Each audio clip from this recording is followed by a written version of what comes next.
Selamat siang, perkenalkan nama saya Sefri Luis. Saya adalah peneliti di Museum Bank Indonesia. Sebelum saya bekerja sebagai peneliti di Museum Bank Indonesia, selama ini saya bekerja sebagai peneliti lepas atau freelance researcher, yang mana tema penelitian saya fokus utamanya adalah tentang sejarah wabah atau pandemi. Saya beberapa waktu yang lalu baru saja menerbitkan buku tentang pes di Hindia Belanda, tepatnya di Kota Malang, yang mana terjadi pada tahun 1916. Kemudian saya juga pernah menulis buku bersama tim dosen-dosen dari FIB UI, jurusan sejarah, dan bersama dengan UNICEF Kanada, yang mana buku tersebut bercerita tentang pandemi influenza di Hindia Belanda pada tahun 1918, yang mana itu salah satu sejarah yang terlupakan.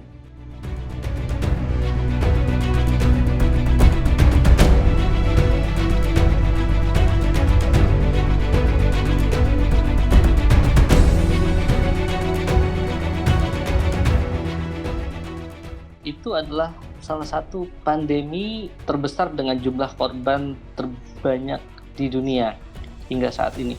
Wabah penyakit tersebut diperkirakan berasal dari Amerika Serikat, yang mana menyebar di seluruh dunia dalam waktu yang sangat singkat. Ketika hal tersebut terjadi, pandemi tersebut terjadi, dunia saat itu sedang mengalami yang namanya Perang Dunia Pertama di Eropa, yang mana hampir tidak ada surat-surat kabar yang menceritakan tentang terjadinya wabah tersebut. Hal itu disebabkan karena banyak negara yang tidak ingin meruntuhkan moral dari pasukannya, jadi lebih baik tidak diberitakan. Karena Spanyol saat itu adalah negara tidak ikut berperang, negara netral, mereka bisa menceritakan tentang pandemi tersebut, wabah penyakit tersebut. Namun hal tersebut menimbulkan satu ketidakberuntungan untuk mereka. Mengapa demikian? Karena akhirnya flu tersebut diidentikan dengan nama negara mereka, yaitu flu Spanyol. Jumlah korban dari pandemi ini dalam beberapa penelitian itu diperkirakan antara 50 sampai 100 juta orang yang meninggal di seluruh dunia. Jumlah korbannya jauh lebih banyak dari jumlah korban tentara yang meninggal di Perang Dunia Pertama itu sendiri. Hampir tidak ada wilayah di seluruh muka bumi yang tidak terkena wabah ini. Oh ya, wabah flu Spanyol 1918 ini juga disebut sebagai mother of all pandemics karena jumlah korban yang sangat banyak tadi, dan juga dia menurunkan berbagai wabah pandemi influenza yang terjadi di tahun-tahun berikutnya seperti flu Hong Kong, SARS, dan lain sebagainya.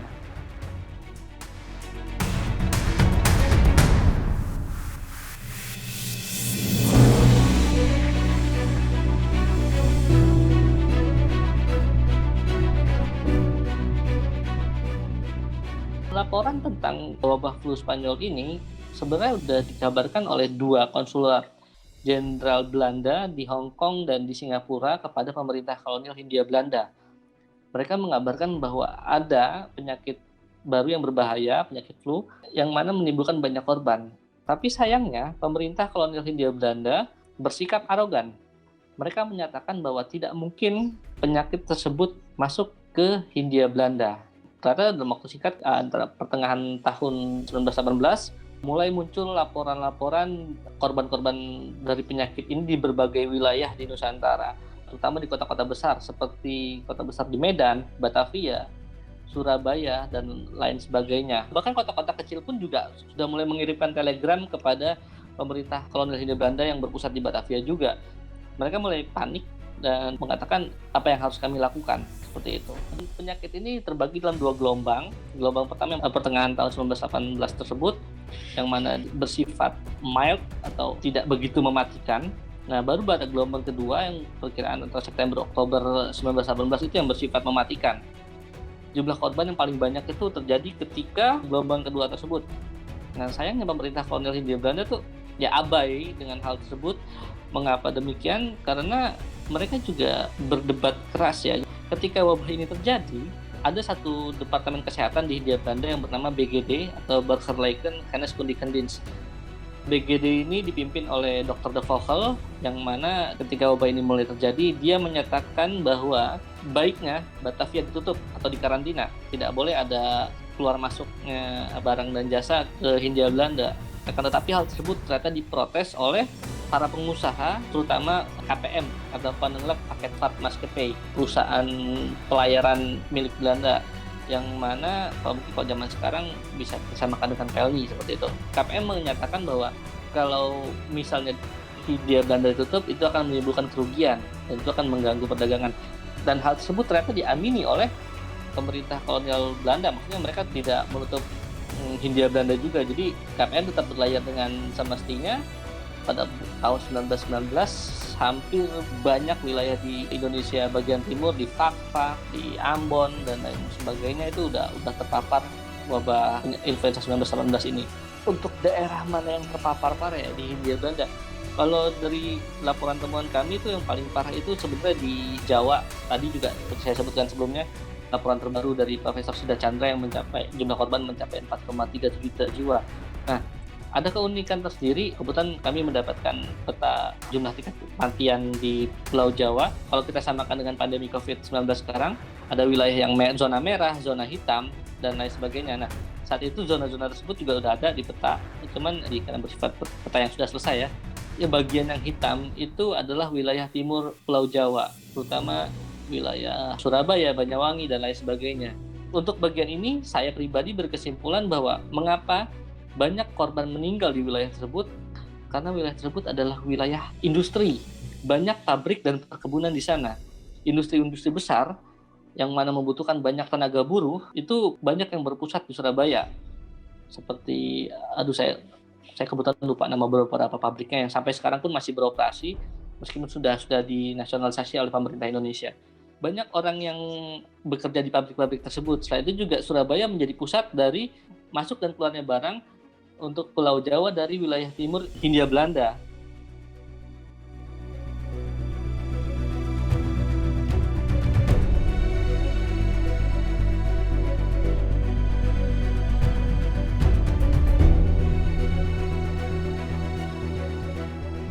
Ada beberapa kebijakan dilakukan oleh pemerintah Hindia Belanda. Meskipun seperti saya sebutkan sebelumnya, kebijakan tersebut tuh cukup bertentangan dengan permohonan dari Dinas Kesehatan. Seperti tadi yang pertama, yang kebijakan tidak boleh ada dilarangnya karantina wilayah oleh BGD, tapi tetap berjalan pengiriman barang oleh KPM. Meski begitu, pemerintah kolonial Hindia Belanda mencoba memasukkan peraturan tambahan dengan adanya surat pas jalan atau surat izin untuk bepergian untuk orang-orang yang dianggap bebas dari penyakit. Mungkin kalau zaman sekarang, sebelumnya itu ada SIKM ya, pas lagi masa pandemi COVID ini.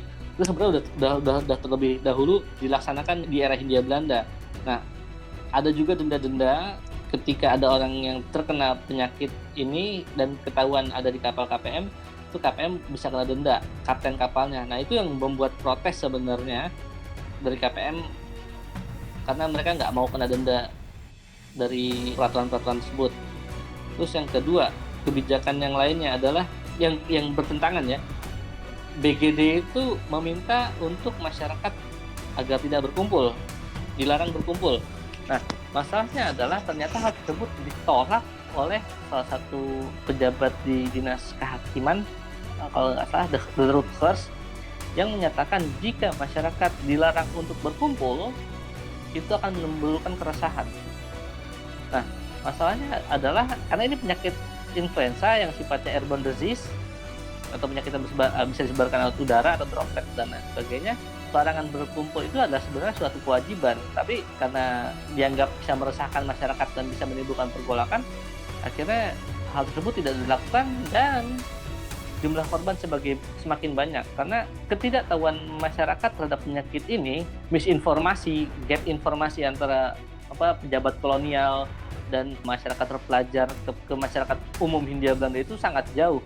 Pada tahun-tahun tersebut, jumlah orang-orang yang bisa membaca itu nggak sampai 5%. Lebih banyak orang nggak bisa membaca. Pemerintah kolonial itu mengeluarkan penerbitan tentang bahaya penyakit influenza. Memang kita perlu apresiasi ya, itu menggunakan bahasa Jawa, huruf Onocoroko.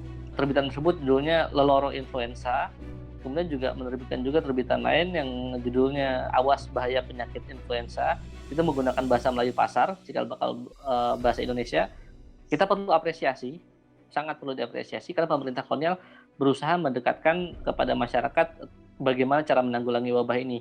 Tapi juga kita perlu kritisi juga karena penerbitan 2 buku tersebut baru dilakukan tahun 1920. Bisa dibayangkan butuh waktu 2 tahun setelah korban sangat banyak, mereka baru menerbitkan buku. Satu. Terus yang kedua, nggak semua orang bisa membaca seperti saya sebutkan tadi sebelumnya. Jadi harus ada orang yang pintar yang bisa membacakan isi buku tersebut kepada masyarakat. Apakah pesan bisa tersampaikan ke masyarakat? Nggak yakin juga. Koran-koran juga banyak yang menerbitkan berita-berita tentang kritik mereka terhadap pemerintah kolonial, sebutkan bahwa masyarakat miskin dibiarkan bertahan hidup dan mati dengan caranya sendiri. Itu kritik yang sangat keras dari koran lokal. Terus bagaimana dengan pengobatan medis? BGD sendiri berusaha membuat vaksin, ada disebut vaksin Bandung namanya. Di sini ada satu hal yang sangat penting ya tentang pengobatan masyarakat ya.